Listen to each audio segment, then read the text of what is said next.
जय जगन्नाथ सांग मैंने आसतु मु आपण मानक आज गोटे गाउन कटिंग करके देखौछि केमती कौन होउछि। आपण माने भिडियोटी फास्ट लास्ट पर्यंत देखंतु, जमा भी स्किप करेंगे नहले आपण किसी बुझी पारे।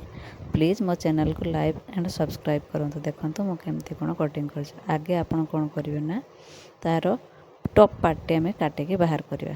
देखंतु तार टॉप पार्टी लंब आगे माप नेबे आपणकर जेतिकी थिबो टॉप पार्टी पाखापाखि आम 14 रखू। 14 रे आम 1 इंच एक्स्ट्रा मार्जिन दबू। 15 रे तार कटिंग कर चिन्ह दबू। तापर आम कौन करूँ ना तार शोल्डर पकेबू। शोल्डर आपणकर जेतिकी थिबो आपण से हिसाब रे शोल्डर मध्य पकेबे। मोर एठी मु 6.5 इंच मो शोल्डर पकेछि। तापर मुझे आर्म होल केतिकी पकेबी ना 6.5 इंच जेठू शोल्डर नहीं आर्म होल मध्य मु सही 6.5 रे मार्क कली। देखंतु तापर मु एबे चेस्ट लाइन को मेजरमेंट करिकी पुणी चेस्ट लाइन रे पुणी माप देकी करी। मोर एठी 40 साइज रो मो बनेबार अछि, तेणु 40 को 4 भाग कले 10 से मु 2 इंच स्टिचिंग मार्जिन देबी। तापर एबे मु कोन करिवि ना काखर सेप देबी। देखंतु काखर सेपटा आमे बैक साइड रो सेपटा को 1.2 रे आमे एमती सेप देबू। जोंठी हमर अधा हला सेटू आमे ताको एमती सेप दे देबू। तळ को जस्ट 2 सूत्र आमे कट लगेबो जेहेतु हमर स्टिचिंगटा ठीक रहइबो। तापर मु एठी नेक राउंडटा पकेबी। नेक राउंड मु केतिकी रखुची ना 2.5 इंच रखिली। आउ जेहेतु मु नेक रो लेंथ कम नेली सेथिपाई मु 2.5 इंच पकेइली। तो आपण चाहिए आपण हिसाब रे आपण मध्य पकई पारिबे। देखंतु मु बैक नेक फ्रंट नेक एका संगरे एठी मु मार्किंग करूची। तापर ताको पुणी परे आमे अलगा अलगा कट करके बाहर करवा। देखि पारछंती मु फ्रंट नेक रखिली 6.5 आ बैक नेक रखिली मु 5। तापर ताको एमती सब राउंड शेप देके एमती कट कर देबे। देखंतु एबे आमे प्रथमे कोन करबा ना आमे एठो हाफ इंच रो शेप दो देले आ शोल्डरटा तळको खसिबार चांस नहीं। देखंतु तापर एबे आमे ताको कट करके बाहर करबा। तो प्रथमे आमे कौन हिसाब रे कट करिवो ना बैक पार्ट हिसाब रे आमे प्रथमे कट करबा। देखंतु आमे जते बेले शोल्डर माने आपण वेस्ट भी मेजरमेंट आपड़ जदि दे नथिबे पकई देथिबे। मु आपन को बतैया पई भूल जाइतिले, किंतु मु वेस्ट मेजरमेंट देइतिले, किंतु आपन को बतैया पई भूल दे। देखंतु से हिसाब रे एबे हमें कटिंग कर दबा। चारि कड़े काख दे हमें शेप कटिंग करके बाहर करिवो। माने चारि साइड रो हमें साइड दे हमें ताको एमती कटिंग करिवो धीरे धीरे। बेसी जोरे कि जल्दी जल्दी काटिबेनी नले प्रॉब्लम हो। देखंतु एमती करिवे। तापर कौन करवा ना आम बैक पार्ट हिसाब से ताको आम कटे बाहर करवा। देखंतु बैक रो जो लेंथ जेहेतु छोट अच्छी तो आम से छोट हिसाब से आगे काटबू। तापर जाइए बेसी काटबू। तापर देखंतु बैक पार्ट आम बाहर करके अलग करदेलु। तापर एबे आम फ्रंट पार्ट रो बेक काटबू आ फ्रंट पटे आर्म होल मध्य शेप दबू। देखंतु केमती करछ आपण माने मध्य देखंतु।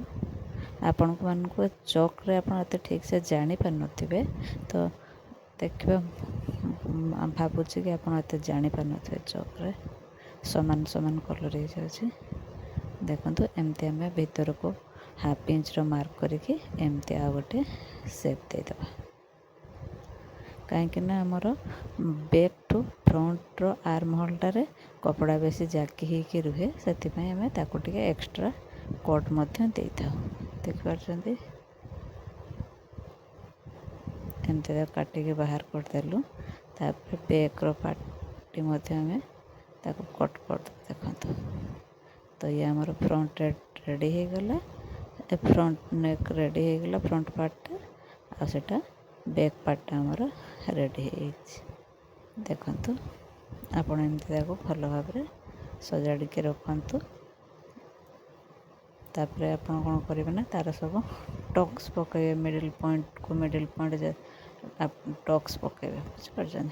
तापर एबे आमे कौन करवा ना बैक पार्ट को देखंतु से फ्रंट कला ये बैक पार्ट ये मध्य बैक पार्ट मध्य आमे टक्स लगेगे ତାପରେ ଏବେ ଚାଲନ୍ତୁ ଆମେ ହାତ ବାହାର କରିବା। ହାତ ମୋର କେତେ ଅଛି, ଏଠି 7 ଇଞ୍ଚ ଅଛି, ସେଥିରେ ମୁଁ 1 ଇଞ୍ଚ ଷ୍ଟିଚିଂ ମାର୍ଜିନ୍ ଦେଲି। ଆଉ ହାତର ଗଲେଇର ଲମ୍ବାଟା ମୁଁ କେତିକି ରଖିବି ନା, ଆପଣଙ୍କର ଚେଷ୍ଟ ବାଇ 4 କରା ଯେତିକି ହେଇଛି, ଚେଷ୍ଟ ବାଇର 4ର ଯେତିକି ହେଉଛି ସେଥିରେ 1/2 ଇଞ୍ଚ ମାଇନସ୍ କରିକି ପୁଣି ସେଥିରେ ଆପଣ 2 ଇଞ୍ଚ ଏକ୍ସଟ୍ରା ଷ୍ଟିଚିଂ ମାର୍ଜିନ୍ ଦେଇପାରିବେ।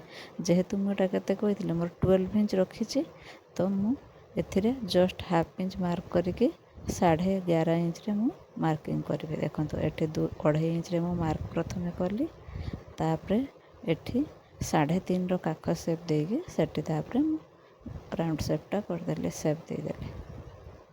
ଦେଖିପାରୁଛନ୍ତି? ତ ଏଇଭଳି ଭାବରେ ଆପଣ ବି ମଧ୍ୟ ମାର୍କିଂ କରି କଲେ ଆପଣଙ୍କର କଟିଂଟି ବହୁତ ଭଲ ଭାବରେ ହେବ, କିଛି ଅସୁବିଧା ହେବ ନାହିଁ। ଦେଖନ୍ତୁ ତାପରେ ତାକୁ ଏମିତି ହାତରେ ହାଲକା ହାଲକା ଗୋଲ ସେପ୍ ମଧ୍ୟ ଆପଣ ଦେଇପାରିବେ, କିଛି ଅସୁବିଧା ନାହିଁ। ତାପରେ ଏବେ ଚାଲନ୍ତୁ ଆମେ ଏହାର ସବୁ ମହୁରୀ ମାପଠୁ ଷ୍ଟାର୍ଟ କରିକି ଆମେ କଟିଂ କରିକି ବାହାର କରିଦେବା। ଦେଖନ୍ତୁ ଯେମିତି କଟିଂ ମୁଁ କରୁଛି, ଆପଣମାନେ ମଧ୍ୟ ସେଇଭଳି ଭାବରେ କଟିଂ କରନ୍ତୁ। ମହୁରୀ ପାଟିକୁ ଛାଡ଼ି ଆପଣମାନେ କଟିଂ କରିବା ପାଇଁ ଷ୍ଟାର୍ଟ କରନ୍ତୁ। ଦେଖିଲେ ଏହାର ଆପଣ ଆଗ ପଛ ଅଲଗା ଅଲଗା ବାହାର କରିଦେବେ। ତାପରେ ତା'ର ଯେଉଁଟା ମିଡ଼ିଲ୍ ପଏଣ୍ଟ ହେଲା, ସେଇଠୁ ଆପଣ ଷ୍ଟିଚିଂ କରିବା ପାଇଁ ଷ୍ଟାର୍ଟ କରିବେ। ଆଉ ଏହାକୁ ଏମିତି ଆମେ ଖୋଲିଦେବୁ। ତାପରେ ଯେଉଁ ଜଏଣ୍ଟ ପଟଟା ଥିବ, ସେ ଜଏଣ୍ଟ ପଟରୁ ଏମିତି ଆମେ ଷ୍ଟିଚ୍ କରିକି ଚାଲିବା। ଦେଖନ୍ତୁ ବର୍ତ୍ତମାନ ହେଇଗଲା ଆମର ଷ୍ଟିଚ୍। ଇଏ ମୋର ପପ୍ ହ୍ୟାଣ୍ଡ କାଟାଯିବ, ସେଥିପାଇଁ ମୁଁ ମହୁରୀ ଫହୁରୀର ଏତେ ଠିକ୍ସେ ମାପ ଦିଆ ହେଇନାହିଁ, ସେଇଟା ଷ୍ଟିଚିଂ ବେଳେ ମୁଁ ଆପଣଙ୍କୁ ଦେଇକି ବତେଇଦେବି। ଏବେ ଆପଣ ଏତେ ଠିକ୍ସେ ବୁଝିପାରିବେନି। ଦେଖନ୍ତୁ ମୁଁ ଯେଉଁ ଫ୍ରଣ୍ଟ ପଟେ ସେପ୍ ଦେଲି, ସେଥିପାଇଁ ହାତରେ ମୁଁ ସେଠି କଟ୍ ଲଗାଇ ଦେଉଛି, ଯାହାଫଳରେ କିଛି ପ୍ରୋବ୍ଲେମ୍ ହେବ ନାହିଁ, ଆପଣଙ୍କୁ ବୁଝିବାରେ କିଛି ଅସୁବିଧା ହେବ ନାହିଁ। ତ ଦେଖୁଛନ୍ତି ଏବେ ଆମର ସେ ଯେଉଁ ପପ୍ ହ୍ୟାଣ୍ଡଟା ଜଏଣ୍ଟ ଥିଲା, ତାକୁ ସେମିତି ମୁଁ ଧୀରେ ଧୀରେ ମଝିରୁ କାଟିଦେଲି। ଦେଖିଲେ ଏମିତି ମଝିରୁ କାଟି ଦେଇକି ଆପଣ କ'ଣ କରିବେ, ତାକୁ ସେପାରେଟ୍ 2 ପାର୍ଟ କରିଦେବେ। ଦେଲେ ଆମକୁ ଷ୍ଟିଚିଂ ପାଇଁ ସୁବିଧା ହେବ। ଦେଖନ୍ତୁ ଏ ଆମର 2 ପାର୍ଟ ସେପାରେଟ୍ ହେଇଗଲା। ଏବେ ଏହାକୁ ଆମେ ରଖିଦେଇକି ତା'ର ତଳର ସ୍କର୍ଟ ପାର୍ଟଟିକୁ ବାହାର କରିବା। ଯେହେତୁ ଆମର ଫ୍ରଣ୍ଟ ପାର୍ଟ ମାନେ ଟପ୍ ପାର୍ଟଟି କଟା ଯାଇସାରିଛି, ଏବେ ଆମେ ତା'ର ସ୍କର୍ଟ ପାର୍ଟଟିକୁ ବାହାରିବା। କପଡ଼ାକୁ ଏମିତି 4 ଫୋଲ୍ଡ କରିବା। ଯେଉଁ ବନ୍ଦ ପଟରୁ ଆମେ ତା'ର ମେଜରମେଣ୍ଟଟି ନେବା ଷ୍ଟାର୍ଟ କରିବା। ଆଗେ ତା'ର ଲେନ୍ଥଟା ନେଇ ନେବୁ, ତାପରେ ଯେଉଁ ଆପଣ ଟପ୍ ପାର୍ଟଟି କାଟିଥିଲେ ସେହି ହିସାବରେ ତା'ର ୱେଷ୍ଟର ମେଜରମେଣ୍ଟଟା ବି ଆମେ ସେଇ ଟପ୍ ପାର୍ଟ ହିସାବରେ ନେବା।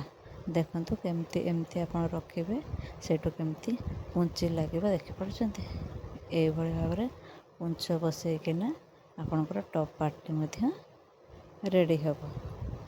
ଟପ୍ ସାଙ୍ଗରେ ଆଉ ସ୍କର୍ଟ ମଧ୍ୟ ଆଟାଚ୍ ହେଇଯିବ। ତ ଇଏ ଏବେ ହାତ ହେଇଗଲା, ଇଏ ଟପ୍ ପାର୍ଟ ହେଇଗଲା, ଆଉ ସିଏ ସ୍କର୍ଟ ହେଇଗଲା। ପ୍ଲିଜ୍ ଯଦି ଆପଣମାନଙ୍କୁ ମୋ ଭିଡ଼ିଓଟି ଭଲ ଲାଗୁଥିବ, ପ୍ଲିଜ୍ ଦୟାକରି ଲାଇକ୍ ଆଣ୍ଡ ସବସ୍କ୍ରାଇବ୍ କରିବେ। ଆଉ ଆପଣମାନେ କମେଣ୍ଟ କଲେ ମୁଁ ଆହୁରି ନୂଆ ନୂଆ ଭିଡ଼ିଓ ଆପଣମାନଙ୍କ ପାଇଁ ନେଇକି ଆସିବି। ରହୁଛି, ଜୟ ଜଗନ୍ନାଥ।